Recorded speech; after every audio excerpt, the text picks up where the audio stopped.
पहुंचा और उसी समय हिरण्यकश्यप जो था उसने अपने बेटा को गोद में बिठा दिया और कहने लगे, बेटा आज तुम कॉलेज में गए थे तो मास्टर साहब ने क्या सिखाया और तुम्हें सबसे अच्छा क्या लगता है? तो बेटा प्रहलाद खुश होकर के बोले, सुनो पिताजी।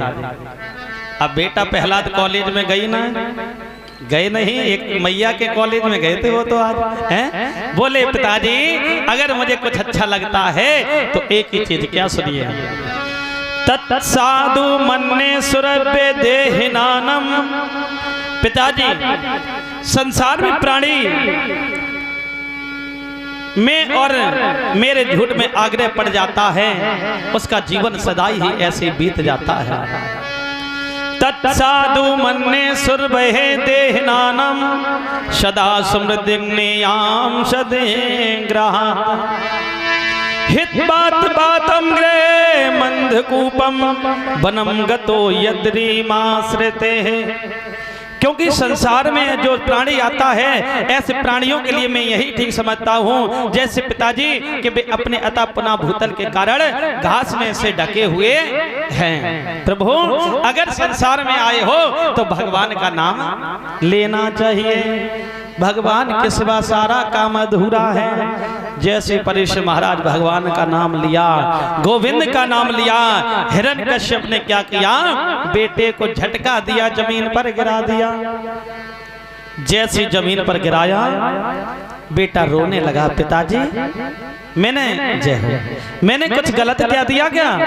अरे संसार में आए हो तो भगवान का भजन करना चाहिए। एकदम से सोचने लगे, मुझे ये लग रहा है कि गुरु संडा मर्क हैं, मेरे बेटा को वैसी शिक्षाएं देते हैं भगवान के बारे में। गुरु संडा मर्क को बुलाया, मास्टर साहब एक बात बताओ, अरे मैंने तुमसे क्या कहा था कि भगवान के प्रति कोई शिक्षाएं नहीं देना, तुम ये क्या सिखा रहे हो? तो गुरु संडा मर्क बोले, प्रभु आज तुम्हारा बेटा स्कूल में गया ही नहीं। कुछ अंदर संदेह हुआ, अरे मुझे ये लग रहा है ये किसी ज्ञानी के पास पहुंचा है। दूसरा दिन हुआ, बेटा प्रहलाद कॉलेज पहुंचे और मास्टर साहब के सिर में दर्द हो रहा था। कहने लगे, बेटा प्रहलाद ऐसा करो कि अब जरा बालकों को पढ़ा दो और उसके बाद हमें कॉपी दिखा देना, पट्टियों को दिखा देना।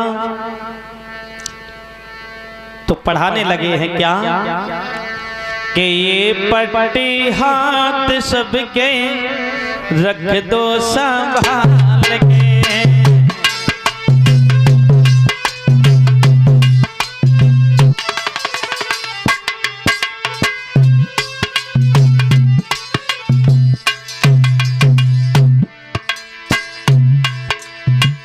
ये पट्टी हाथ सबके रख दो संभाल के। पट्टी पे लिख दो भैया राम को संभाल के।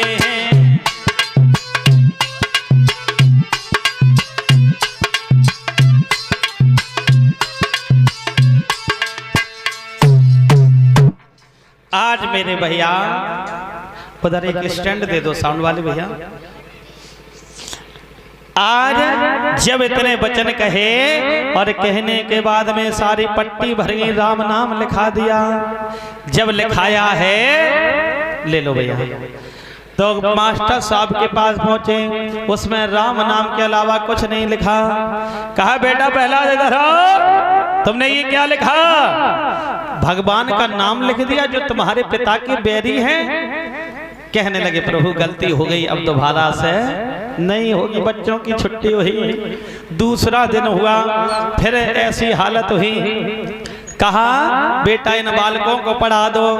बेटा ऐसा करो, बोलिए कि ये जो बालक बैठे हैं इनको पढ़ा दो। इनको? हाँ हाँ, मॉनिटर में पढ़ा देंगे। किनको? इनको। अच्छा, हाँ। कहने लगे इनको पढ़ा दो। तो फिर से बेटा ने पढ़ाया, हर पट्टी में राम नाम लिखाया। जैसी पट्टी को लेकर के गए, कहने लगे, प्रहलाद ये मैंने तुझसे कहा था हाँ। कि ये तू क्यों लिखा रहा है बार बार राम के नाम को? गुरुजी हाँ, कहाँ लिखा है रहा? तो जैसे इतने वचन कहे, कहा गुरुदेव आप जो गलत शिक्षाएं देते हैं ये सब गलत शिक्षाएं देते हैं। अरे तुमको मालूम नहीं कि संसार में एक ही परम पिता है, वो भी भगवान है। आप हमेशा अभी तक गलत रास्तों पर लेते गए। तो उसी समय उन्होंने कहा अरे कोई है, जरा मेरा बेंत लेकर के आओ। जैसे डंडे को मंगाया परीक्षित महाराज, बेटा प्रहलाद को पकड़ने मारने के लिए चले, बेटा प्रहलाद ने हाथ पकड़ लिया। गुरुदेव हमारी गलती को माफ करो, तुम मुझे मारने के लिए तो जा रहे हो, लेकिन पहले मेरी बात को सुनिएगा। अगर मेरी बात गलत लगे तो गुरुदेव मुझे माफ कर देना। तुमने पापी पेट के लिए पापी पैसा परमेश्वर माना है, थोड़ी सी प्रभुता पा करके मेरा बाप हुआ दीवाना है। हे प्रभु मेरे बाप पर थोड़ी सी धन क्या हो गई, पैसा क्या हो गया?